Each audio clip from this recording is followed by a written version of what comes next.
DMK டெஃபினட்டா வேண்டாம். நேத்திக்கு தான் இந்த ஆக்ரோஷத்தை அனுபவிச்சிருக்கோம். அதனாலதான் சொல்றேன். என்ன நடந்துச்சு? நேத்திக்கு ஒரு ஆள் இங்க கலாட்டா பண்ணியிருக்கான். அவங்கள அடிக்கிற மாதிரி அவங்கள பேசியிருக்காங்க.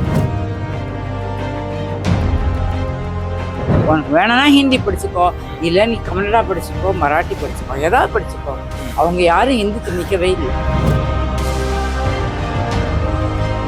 விஜய் வந்துட்டாருன்னோன்னா இப்போ நிறையா இவங்க எல்லாம் நிறையா அதை செய்கிறோம் இதை செய்கிறோம் அப்படின்னு சும்மா மக்களை ஏமாறாங்க.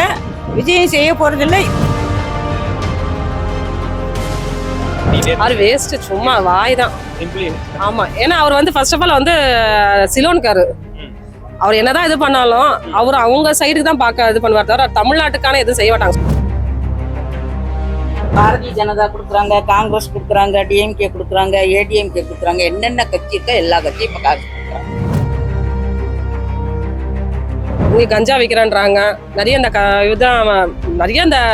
இதுதான் நடக்குது, இல்லீகல்லாம் நிறைய நடக்குது. போலீஸும் அவங்களுக்கு சப்போர்ட் பண்றதுக்கு எங்களை அனுப்பிவிடுறாங்க. மெயினாக தான்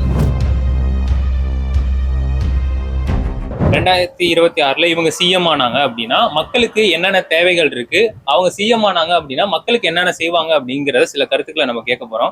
இலவசம் கொடுக்க மாட்டோங்க, இதை வாங்கக்கூடாது, கொடுக்க மாட்டோம். அதே மாதிரி ஓட்டுக்கு இந்த பணம்லாம் கொடுக்குறாங்கல்ல, அது கொடுக்க மாட்டோம். அவங்களா விருப்பப்பட்டு நாங்கள் இது செய்வோம் அப்படின்னு நாங்கள் சொல்லுவோம். எங்களால் என்ன இதை செய்கிறோம், அதுக்கு இது மாதிரி அவங்க ஓட்டு போடுறதா போடட்டும். மெயினாக என்ன பண்ணலாம், சேஃப்டி தான் ரெடி பண்ணணும். பப்ளிக்கோட சேஃப்டி தான் முக்கியம். ஃபர்ஸ்ட் ஆஃப் ஆல் இப்போ நாங்கள் பீச்சுக்கு வராலும் யோசிச்சு நாங்களே வரோம். குழந்தை கூட்டம் வந்தாலும் சரி, ஃபேமிலியா வந்தாலும் சரி, தனியாக வந்தாலும் எங்களுக்கு சேஃப்டி கிடையாது. என்ன பயம்? யாரை பார்த்தாலும் பயமா இருக்குது. யாரை பார்த்தாலும் யாரும் இப்போ நீங்க சும்மாடி போல பக்கத்துல இருக்க பயமா தான் இருக்குது. நான் சிஎம் ஆனா முதல்ல எலிமெண்ட்ரி செக்ஷன்லேருந்து கல்வி பாடத்திட்டம் ஃபுல்லாக ரெவல்யூஷனைஸ் பண்ணணும். ஃபுல்லாக நாட் ஒன்லி 3 லாங்குவேஜ் 2 லாங்குவேஜ் எல்லாம். அது கூட எந்த லாங்குவேஜ் பர்டிகுலராக தமிழ் தழுவிறாரா அடிச்சுக்கல. தமிழில் என்னெல்லாம் இருக்குது, தமிழ் ஒழுங்காக எழுத தெரியாது. 5ஆம் கிளாஸ் 8ஆம் கிளாஸ் பசங்களுக்கு தமிழ் சரியாக பேச தெரியாது, செந்தமிழ் சரியாக எழுத தெரியாது. நல்ல தமிழ் பேசுறதுக்கு, நல்ல பண்பாடு, நல்ல இது பண்றதுக்கு தமிழ் ரொம்ப முக்கியம். அதுதான் உங்களோட அது வரை சிஎம் பாத்துக்கலாம், எல்லாமே மாறிடுமே. அது எங்க அடியில இருந்து தான், பேஸ்ல இருந்து தான் ஆரம்பிக்குது. சோ அந்த பேஸவே நீங்க மாத்தணும்னு நினைக்கிறீங்க, அப்புறம் மொத்தமா மாறிடும். மாத்தினா அது வரை நம்ம இருந்தோம்னா பாத்துக்கலாம்.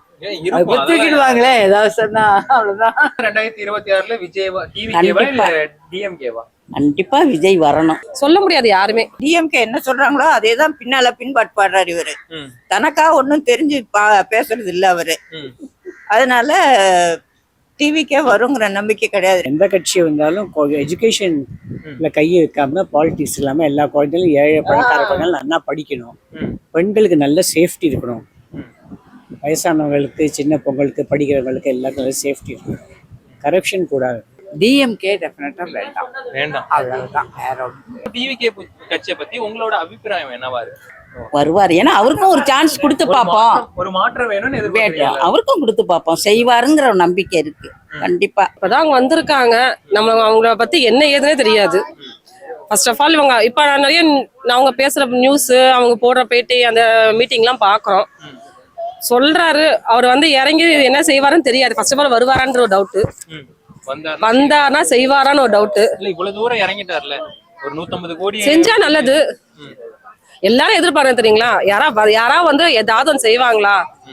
எல்லாரோட மைண்ட் செட்டு இப்ப இருக்க ஜனங்க டிஎம்கே ஏடிஎம்கே எல்லா ஹோல் தமிழ்நாடு ஃபுல்லாவே பாத்தீங்கன்னா யாராவது ஏதாவது செஞ்சா நல்லா இருக்கும். அது யாரா இருந்தாலும் ஓகே. டிஎம்கே 4 வருஷம் ஆட்சியில இருந்து, சப்போஸ் இப்ப டிஎம்கே ஜெயிச்சிருந்தா கொஞ்சம் மாறினா நல்லா இருக்கும். ஆனா தெரியும் அவங்க மாற மாட்டாங்கன்னு. அவங்களுக்கே தெரிஞ்சிருச்சுல, இது ஆமா நாங்க தான் கடைசி வரைக்கும் ஆமா அப்படின்னு நினைச்சிட்டு இருக்காங்க. மேபி சான்ஸ் இருக்கு, சேஞ்ச் ஆறதுக்கு சான்ஸ் இருக்கு. ஜனங்களும் கொஞ்சம் யோசிக்கணும். விஜய் இது மாதிரி எல்லாம் செஞ்சா ஒரு ஆறுதலா இருக்கு. சரி, நான் உனக்கு ஓட்டு போட்டேன் அவர் சொல்லியிருக்கிறாரு. அவர் சொல்றாருல, இப்ப டிஎம்கே கூட்டமா இருக்கட்டும், ஏடிஎம்கே கூட்டமா, எந்த கட்சி கூட்டமா இருந்தாலும் சரி, அவங்களுக்கு மக்கள் வராங்களோ இல்லையோ, ஆனா பணம் கொடுத்து எல்லாரும் வராங்க. ஒரு பிரியாணி பொட்டலாம், ஒரு 100 ரூபா பணம் கொடுத்தா மக்கள் எல்லாம் வந்துடுது. மக்கள் அப்படிதான் ஏமாத்துறாங்க. அப்புறம் அது இல்லாம இன்னொன்னு தருவாங்க. ஆமா ஆமா, அதான் நாங்க சொல்லல. அது நீங்க அதெல்லாம் டோட்டலா எல்லாமே தவிர்க்கணும். இப்ப விஜய் அப்படி இல்லை, அவருக்கு கும்பல் தானா வருது, அவர் பணம் கொடுக்கல. எனக்கு தெரிஞ்ச வரைக்கும் நான் சொல்றேன், அவர் பணம் கொடுக்கல, அவருக்கு தானாதான் வருது கூட்டம். கூட்டம் வருதுன்னா கூட்டம் எல்லாரும் அவனுக்கு ஓட்டு போடுவாங்கன்னு நம்ப முடியாது. கூட்டம் தான் மிச்சம், ஓட்டு வரும்ன்றது எனக்கு நம்பிக்கை இல்லை. அவ்வளவுதான். 2026ல மறுபடியும் டிஎம்கே தான் ஆட்சிக்கு வருவாங்கன்னு சொல்றீங்களா? தெரியாது, பைசா கொடுக்கறத பொறுத்து இருக்கு. வேற யாரு பைசா கொடுக்க போறா? யார் கொடுக்குறாங்களோ கொடுக்குறவங்க கொடுப்பாங்க, வாங்குறவங்க வாங்குறாங்க, அவ்வளவுதான். ஏன் விஜய் வேணாம் நீங்க சொல்லிட்டீங்க அப்படின்னா 2026ல உங்களோட ஒப்பீனியன் ஒருத்தவங்க இருப்பாங்கல்ல, இவங்க வந்து அரசியலுக்கு வந்தா நல்லா இருக்கும் அப்படின்னு தோணும். அண்ணாமலை கண்டிப்பா. பிஜேபி வந்துச்சுன்னா நல்ல மாற்றங்களை கொடுக்கும். கண்டிப்பா. ஏன் மக்கள் எல்லாரும் சேர்ந்து பிஜேபி எதிர்க்கிறாங்கன்னு நினைக்கிறீங்க? எதனால என்ன சொன்னீங்க? நல்லவங்களுக்கு எப்போ எதிர்ப்பு தான் இருக்கும். ஏன் பிஜேபி அப்படி உங்களுக்கு என்ன ஒரு நல்ல அபிப்பிராயம் கொடுத்தாங்க? எல்லா இதுலயும் நல்ல அபிப்பிராயம் கிடையாது. கரப்ஷன் வந்து கிடையாது இது வரைக்கும். கொஞ்சம் இதா ட்ரீட் பண்ணுவாங்கன்னு நினைக்கிறேன். ரெண்டாவது எல்லாம் நல்ல வெல் எஜுகேட்டட் பீப்புள், அதனால கொஞ்சம் ஒரு சான்ஸ் கொடுத்து பார்க்கலாம் இவங்கெல்லாம் இது பண்றதுக்கு. அதுதான். இப்போ உங்களோட 2026 அரசியல்ல வந்து அண்ணாமலை வந்தா கண்டிப்பா. பிஜேபி 2026 அரசியல்ல ஜெயிச்சிட்டாங்க அப்படின்னா இந்த தமிழ்நாட்டுல என்னென்ன மாற்றங்களை கொண்டு வந்து கொடுப்பாங்க? எஜுகேஷனுக்கு நல்ல இது இருக்கும். இந்த மும்மொழி கொள்கையை பத்தி பேசுறாங்க இல்லையா? மும்மொழி கொள்கை அதான் வேணும்ன்றீங்க. எதனால மும்மொழி கொள்கை வேணும்னு நீங்க எதிர்பார்க்க? எல்லாருக்குமே கத்துக்கணுமே, எல்லாம் கத்துண்டாதான் நல்லது பசங்க. இப்ப மும்மொழி கொள்கைன்னு சொன்னாங்க இல்லையா, அது இந்திய துணிக்கிற மாதிரி இருக்கா இல்ல இந்தி இல்லாம எந்த சப்ஜெக்டா இருந்தாலும் பரவாயில்ல. இந்திக்கு நிப்புங்கிறத பத்தி பேச்சே கிடையாது. சொல்றது என்னன்னாக்கா, உங்க தாய்மொழி ஒண்ணு, அப்புறம் உலகத்துல இது பண்றதுக்கு இங்கிலீஷ், அதுக்கப்புறம் ஏதாவது ஒரு இந்தியன் லாங்குவேஜ், அப்படிதான் சொல்லியிருக்காங்க. மற்றபடி ஹிந்தின்னு யாருமே சொல்லலை. உனக்கு வேணும்னா ஹிந்தி படிச்சுக்கோ, இல்லை நீ கன்னடா படிச்சுக்கோ, மராட்டி படிச்சுக்கோ, ஏதாவது படிச்சுக்கோ. அவங்க யாரும் ஹிந்தி திணிக்கவே இல்லை. சீமான் அவர்கள் இந்த சைடு ஒண்ணு பண்ணிட்டே அவர் வேஸ்ட், சும்மா வாய் தான். சிம்பிளி. ஆமா, ஏன்னா அவர் வந்து ஃபர்ஸ்ட் ஆஃப் ஆல் வந்து சிலோன்காரு. அவர் என்னதான் இது பண்ணாலும் அவர் அவங்க சைடுக்கு தான் பார்க்க இது பண்ணுவார் தவிர தமிழ்நாட்டுக்கான எதுவும் செய்ய மாட்டாங்க. சொல்லுவாரு, பட் என்ன செஞ்சாலும் ஃபர்ஸ்ட் ப்ரிஃபரன்ஸ் அவர் அங்கதான் கொடுப்பாரு. இதெல்லாம் சும்மா அதெல்லாம் அவருக்குலாம் அந்த அளவுக்கு இது கிடையாது. பேசலாம், நானும் பேசுறேன், அவர் கடைசி வரைக்கும் பேசிதான் இருப்பாரு.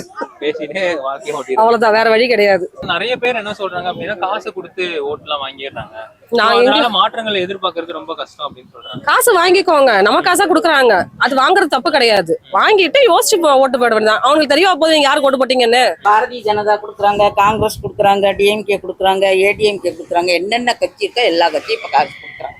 மக்கள் வாங்கிக்கிறாங்க. மக்கள் என்ன பண்ணுவாங்க? நிறைய இதான் இலவசம். மக்களுக்கு முக்கியமா இந்த டைம்ல என்ன தேவைகள் அதிகமா இருக்கு? பாதுகாப்பு இல்ல தமிழ்நாட்டுல கண்டிப்பா கிடையாது. முக்கியமா பெண்களுக்கா இல்ல ஆண்களுக்கா? பெண்களுக்கே கண்டிப்பா. ஆண்களுக்கும் இல்ல, ஆண்களும் உண்டுதான், ஆண்களுக்கும் கிடையாது, பெண்களுக்கும் கிடையாது. நிறைய இது டாஸ்மாக் கடையை மூடணும், கண்டிப்பா மூடணும். ஏன், எதனால உங்களுக்கு இதை நீங்க சொல்றப்பயே தெரியுது ஒரு ஆக்ரோஷம் தெரியுது? நேத்திக்குதான் இந்த ஆக்ரோஷத்தை அனுபவிச்சிருக்கோம், அதனாலதான் சொல்றேன். என்ன நடந்துச்சு? நேத்திக்கு ஒரு ஆள் வந்து இங்க வந்து கலாட்டா பண்ணிருக்கான், அவங்கள வந்து அடிக்கிற மாதிரி அவங்கள பேசியிருக்கான். பப்ளிக்லயே போயிட்டு போயிட்டு போயிட்டு போயிட்டு வந்து வந்து அவங்கள அடிக்கிற மாதிரி பேசுறான். என்ன சேஃப்டி இருக்கீங்க? இவ்வளவு பப்ளிக்ல இவ்வளவு இதுல ஒரு போலீஸ் கிடையாது. வேற இந்த மாதிரி இது ரெண்டு சொல்லிருக்கீங்க, இந்த ரெண்டு தான் குறைகளா இருக்கா இல்ல வேற என்னென்ன குறைகள் இருக்கு? இப்போதைக்கு ஞாபகத்துல இந்த ரெண்டு தான் இருக்கு. குறைகள் நிறைய தான் இருக்கும், நிறைகள் தான் கம்மி. சேஃப்டி இல்லாததுக்கு சில காரணங்கள் இருக்குல்ல, என்னென்ன காரணமா இருக்கும்? நிறைய கஞ்சா விற்கிறான்றாங்க, நிறைய இந்த நிறைய இந்த இதுதான் நடக்குது, இல்லீகல்லாம் நிறைய நடக்குது. போலீஸும் அவங்களுக்கு சப்போர்ட் பண்றதுக்கு எங்களை அனுப்பிவிடுறாங்க. மெயினா தான் அதான் உண்மையும் இருக்கிறதா உண்மை. நீங்க வந்தீங்கன்னா இந்த மாற்றங்களை கொடுப்பீங்க? கண்டிப்பா ஃபர்ஸ்ட் சேஃப்டி தான் அங்க பாப்போம். ஏன்னா எங்க வந்தா எங்களுக்கு சேஃப்டி வேணும்ல. பஸ்ல இலவச பேருந்து வசதி கொடுத்துருக்காங்க. சோ இந்த மாதிரி அது இலவச பேருந்தெல்லாம் அது சும்மா கண் துடைப்புங்க. அதெல்லாம் வந்து அதெல்லாம் அவங்களுக்கு ஓட்டு வேணும் அப்படிங்கிறதுக்காக அவங்க அதெல்லாம் கொடுக்குறாங்க. அதெல்லாம் பெரும் கண் துடைப்பு தான். இதே இப்போ இவரு யாரு விஜய் வந்துட்டாருன்னோன்னா இப்போ நிறைய இவங்க எல்லாம் நிறைய அதை செய்யறோம் இதை செய்யறோம் அப்படின்னு சொன்னா மக்களை மக்களை ஏமாத்துறாங்க. ஏமாறாங்க. விஜயம் செய்ய போறதில்ல, இவங்களும் செய்ய போறதில்ல. மக்களை ஏமாத்துறாங்க. எனக்கு என்னமோ இவங்க சொல்ற மாதிரி விஜய் செய்வாருங்கிற நம்பிக்கை இருக்கு. எனக்கு விஜய் செய்வாரு நம்பிக்கை இருக்கு. 2026 அரசியல் எப்படி இருக்கு போகுது? இப்போ இருக்க கரண்ட் சுச்சுவேஷனுக்கு எல்லாம் சொரட தான் பாக்குறாங்க. ஒண்ணுமே இப்போதைக்கு ஒன்றும் சொல்ல முடியாது. சொல்ற அளவுக்கு ஒண்ணும் இல்லை. ஒண்ணுமே சொல்ல முடியாது. எல்லாமே ஒரு பிசினஸ் மாதிரி தான். இப்போ பாலிடிக்ஸே பிசினஸ் மாதிரி தான் நடக்குது. அதுல என்ன சொல்றதுக்கு இருக்கு? யாருக்கு விஷன் இருக்கு? யாரு விஷன் இருக்கிறவங்க யாரு வராங்க? அது பார்த்து